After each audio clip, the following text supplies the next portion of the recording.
کے امریکہ اور اسرائیل پر بڑے جوابی حملے، 40 سے زائد میزائل داغنے کا دعویٰ۔ ایرانی پاسداران انقلاب کا کہنا ہے کہ امریکی اور اسرائیلی اہداف کو میزائلوں سے نشانہ بنایا۔ حملوں میں کویت اور بحرین میں امریکی فوجی اڈے بھی نشانہ۔ ایرانی فوج کے مطابق کارروائی میں 10 امریکی اور اسرائیلی ڈرونز تباہ۔ حالیہ حملوں میں اب تک 500 امریکی فوجی ہلاک کر دیے گئے۔ ایران نے اسرائیلی دارالحکومت تل ابیب پر تازہ میزائل داغ دیے۔ تل ابیب اور قریات شمونہ میں ریڈ الرٹس بج اٹھے۔ اسرائیل کے آئرن ڈوم سمیت تمام دفاعی سسٹمز بیٹھ گئے۔ اگر ایران میں رجیم چینج کی کوئی کوشش کی گئی تو اسرائیل کی جوہری تنصیبات کو براہ راست نشانہ بنایا جائے گا۔ ایران نے امریکہ اور اسرائیل کو دو ٹوک پیغام دے دیا۔ ایرانی حکام کا کہنا ہے کہ دشمن کے حملوں کا بھرپور جواب دیا جا رہا ہے۔ ایران کی جانب سے زمین سے ڈائریکٹ نکل کر حملہ کرنے والا میزائل لانچ ویڈیو جاری۔ میزائلز کے لیے نہ ہی لانچ پیڈ کی ضرورت ہے اور نہ ہی کسی اور سامان کی۔ اب تک جو میزائل داغے گئے وہ صرف گوداموں سے نکلا ہوا پرانا اسکریپ ہے، اصلی سامان تو ہم نے نکالا ہی نہیں ہے۔ ایرانی پاسداران انقلاب کے مشیر نے اعلان کر دیا۔ انہوں نے خبردار کیا کہ ایران جلد ایسے ہتھیار منظر عام پر لائے گا جو دنیا نے پہلے کبھی نہیں دیکھے۔ ایران کی سرحدوں پر ایک نئی پیش رفت، ہزاروں کرد جنگجو سرحد عبور کر کے ایران کے اندر داخل۔ امریکی حکام کا دعویٰ، بعض سرحدی علاقوں میں زمینی کارروائیاں شروع کر دی گئیں۔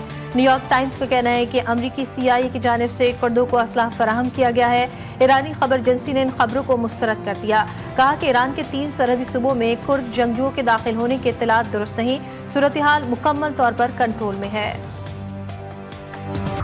فی الحال ایران میں امریکی زمینی افواج داخل کرنے کا ارادہ نہیں۔ ترجمان وائٹ ہاؤس کیرولین لیوٹ کا کہنا ہے کہ ایران میں فوجی کارروائی کے بعد امریکہ کا ایران میں کیا کردار ہونا چاہیے، صدر ٹرمپ اپنے مشیروں سے مشاورت کر رہے ہیں۔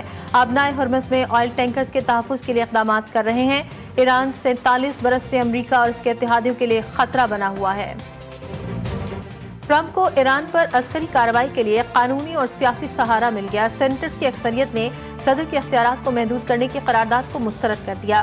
امریکی سینٹ نے صدر ٹرمپ کے ایران کے خلاف فوجی مہم کی حمایت کر دی۔ 100 رکنی ایوان میں یہ قرارداد 47 ووٹوں کے مقابلے میں 53 ووٹوں سے مسترد ہوئی۔ وائٹ ہاؤس کا کہنا ہے کہ وہ ایران کی پیش قدمی اور خطرات کا بروقت جواب دینے کے لیے تیار ہے۔ اگر ایران پر حملہ نہ کرتے تو ایران ہم پر حملہ کر دیتا۔ جلد ایران کے پاس ایٹم بم بھی ہوتا۔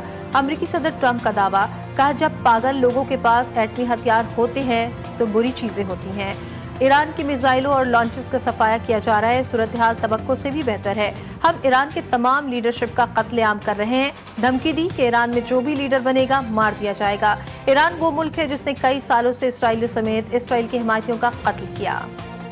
امریکہ اور اسرائیل کے ایران پر حملے جاری، تہران، تبریز اور یزد میں بھی دھماکے کیے گئے۔ سری لنکا کے ساحل کے قریب امریکی آبدوز کا ایرانی بحری جہاز پر حملہ، ایرانی نیوی کے 80 اہلکار شہید، سری لنکن فوج نے 70 افراد کو ریسکیو کر لیا۔ جہاز بھارت میں جنگی مشقیں مکمل کرنے کے بعد واپس لوٹ رہا تھا۔ امریکی وزیر دفاع کے مطابق بحر ہند میں ایرانی جہاز کو نشانہ بنایا ہے، خطے میں مزید فوج بھیج رہے ہیں۔ امریکی افواج کے سربراہ نے کہا ایران کی جانب سے میزائل اور ڈرون حملوں میں کمی آئی ہے، نقصانات کا جائزہ لینے کے لیے مزید وقت لگے گا۔ امریکہ اور اسرائیلی حملوں میں ایران میں اموات کی تعداد 1045 ہو گئی۔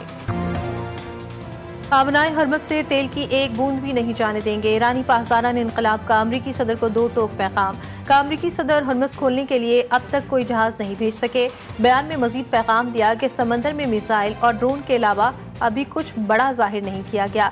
پاسداران کا کہنا ہے کہ ایران اپنے دفاع اور خطے میں توانائی کی ترسیل پر مکمل کنٹرول برقرار رکھے گا اور کسی بھی دشمن کی مداخلت کو ناکام بنائے گا۔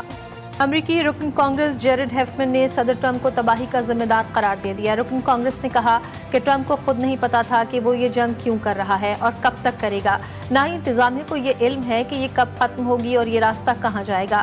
اس جنگ کے ذمہ دار مسٹر ٹرمپ ہیں۔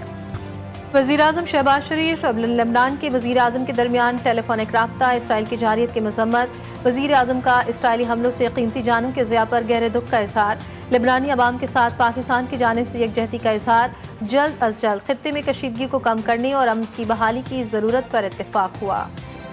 پیٹرولیم مصنوعات کے ذخائر فی الحال وافر مقدار میں موجود ہیں، وزیر خزانہ محمد اورنگزیب نے کہا۔ وزیر اعظم نے پیٹرولیم مصنوعات کی مانیٹرنگ کے لیے خصوصی کمیٹی قائم کی ہے،